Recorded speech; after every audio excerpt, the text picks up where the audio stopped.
what we've done is erode all the opportunity out of the whole thing. And maybe that's the good thing. Maybe we've actually finally reached the bottom of this. Some stuff will survive, but I think what we've done is hyperscaled this cycle, destroyed all of the excess gains that were possible, and that's hopefully the end of a lot of this.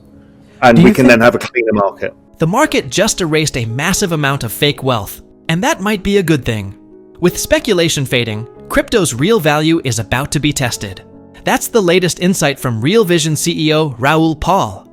According to Pal, the crypto market just went through a brutal reset, driven by excessive speculation, reckless leverage, and unsustainable gains that had to be wiped out. The collapse of over-leveraged projects and the exit of easy money investors have forced a much-needed clean slate. With weaker hands shaken out, institutions remain on the sidelines, waiting for regulatory clarity before diving in. But even with all the uncertainty, a stronger foundation is forming. And for many, this might be the only real shot at financial security in an increasingly unstable economy. Make sure to stick around until the end of the video as Raoul Pal breaks down what this reset means for crypto, where Bitcoin stands, and what to expect in the coming months. Also guys, only a small percentage of my viewers subscribe. If you enjoy staying updated with finance content, consider subscribing or liking the video. It's free, and you can always change your mind. Here's Raoul Pal's latest take on the crypto market. Do you believe this cycle even exists anymore? The idea of how cycles have run in the past? Yes, I think it's a big deal for this cycle, because when I speak to institutions, both from the investment side or those that want to build on blockchain rails, this clarity is desperately needed. Desperately needed. Now they kind of are moving forwards because they know it will be pretty liberal now going forwards in how we can use this technology, but it's still not easy enough for corporations to do this with ease. So look, it's a very big deal. It will bring in much larger check sizes from much larger players over time.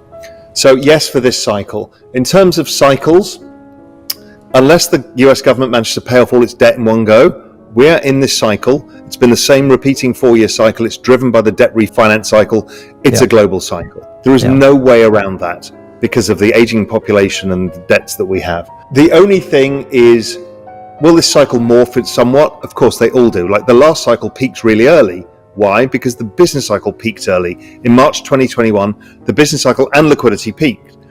When we go to 2017, liquidity in the business cycle peaked right at the back end of the year, and then it had a blow off top. 2013 was similar. So the last time around was actually the abnormality, and there's always going to be an abnormality. So what is the one most likely to happen this time? Well, if the crypto markets and liquidity peak when the business cycle peaks, and we'll use the ISM survey, the Institute of Supply Managers survey, as our proxy for that, we've only just bottomed, and we're breaking 50 to the upside.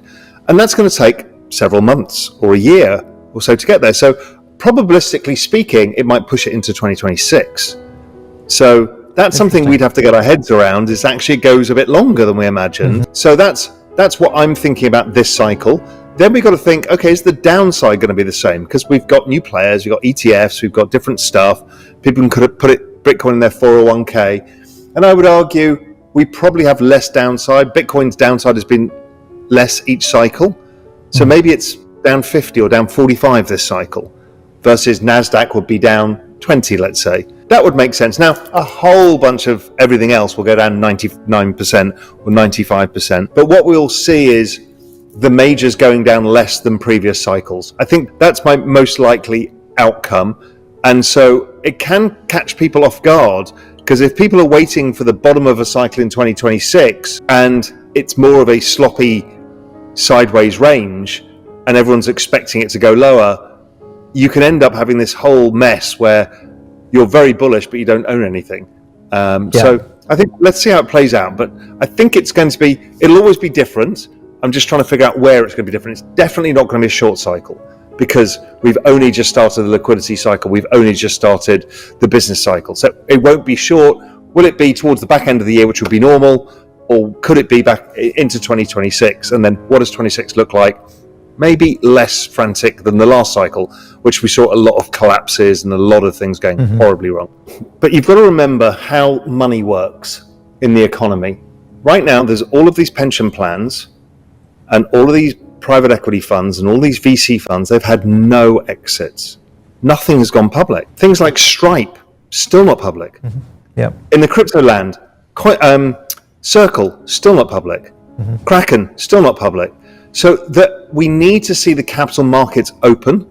We need to see money get recycled, and then money can move through the system. So a lot of the crypto-based investments is from the crypto market that releases as the capital goes higher.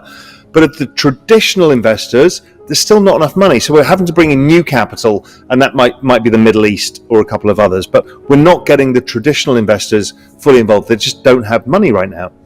And that's a function of what I talk about when I talk about the business cycle. When the business cycle is expanding, it means people have more earnings, whether it's at household levels or corporation levels.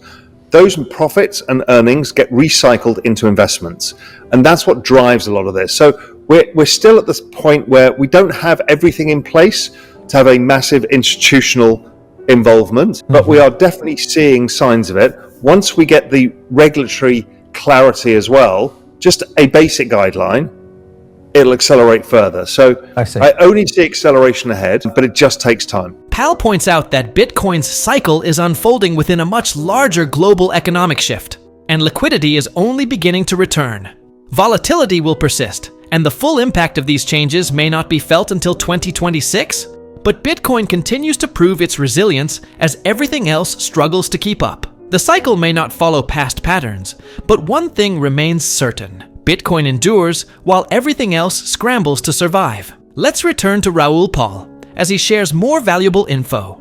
Let's jump over to what's happening with Doge and the US government. What's happening with Elon? Obviously, we've seen the performance so far. You look at the looming shutdown coming up here in March. Is this something that we should be worried about in the crypto market, or is this kind of a non-starter? It's a non-starter because, as we all know, the US has trillions upon trillions of debt to roll over, as do the Chinese, as do the Japanese, as do the Europeans, as do the British, as do the Canadians, and they're going to have to bring rates lower and increase liquidity to do it. Right.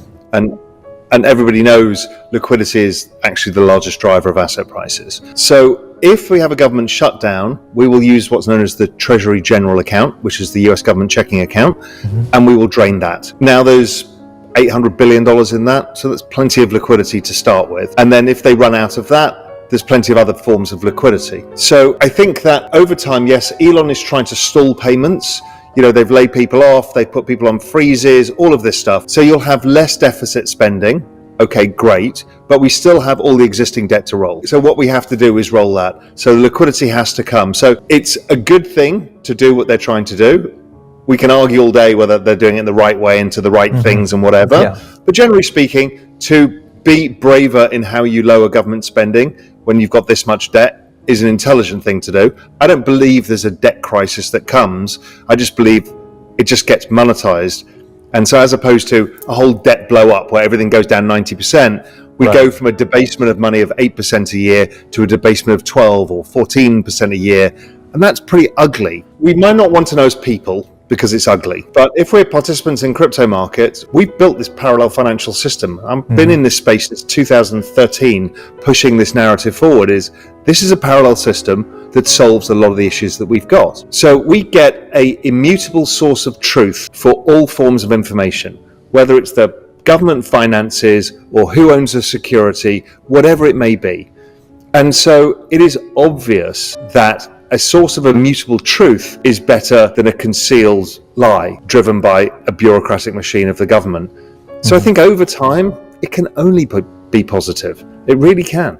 I think the difficult thing is most of these people are not us. So these are younger people with no chance of buying a property who are seeing nothing but sort of a bleak financial future for themselves. So it's become this kind of financial nihilism, or to put it in a more positive term, it's a more speculative economy because there are opportunities there, and they need the opportunities to leverage. They will always keep looking for the 50x, even though however often we tell them, listen, there's no such thing as consistent 50x returns. If you're owning Bitcoin, Ethereum, Solana, Sui, whatever, you'll do fine. But that's not good enough for them. To have another 5 or 10x from there is not good enough for them. So they are looking for something. The sense is that they will stop looking under this particular pile.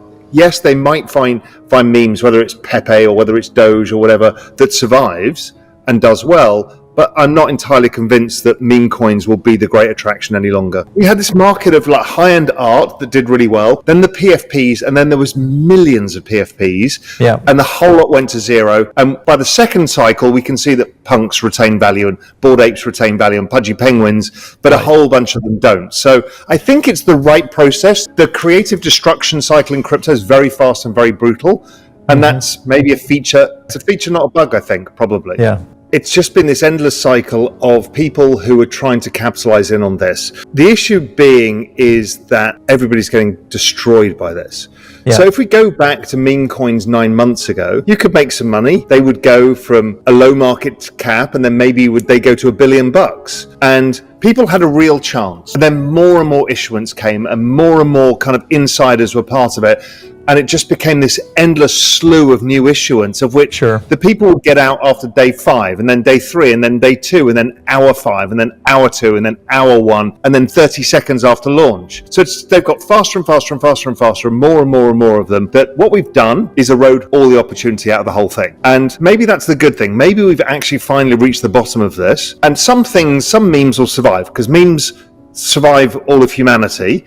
So Doge has lasted since 2013. Some stuff will survive, but I think what we've done is hyperscaled this cycle, destroyed all of the excess gains that were possible, and that hopefully the end of a lot of this. And we can then have a cleaner market. According to Pal, the crypto frenzy has been stretched to its limits, and now the market is burning itself out.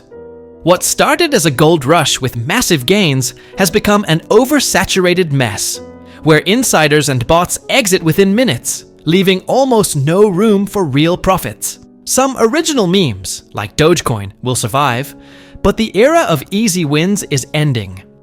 Now, this cycle of speculative destruction isn't new. It happened with NFTs, where only a handful of collections retained value, while everything else faded into oblivion. But while this cycle of hype, overproduction, and collapse is brutal, it's a necessary process that filters out the weak and leaves only what truly holds value. The market is cleaning itself up, and what comes next will be built on stronger foundations. Those who recognize this shift early will ultimately be the ones who thrive. Anyway, guys, before we go, if you want to stay most up to date on the crypto and Bitcoin world, subscribe to my daily 5-minute crypto newsletter. It's a concise resource for the latest expert predictions, breaking news, and top on-chain analysis, trusted by over 50,000 subscribers for insightful crypto investment information. Don't miss out on the opportunity to stay informed in the crypto market. The link is in the description below. I hope you all enjoyed today's video and that it gave you some value. I'll see you all at the next one, and as always, all the best.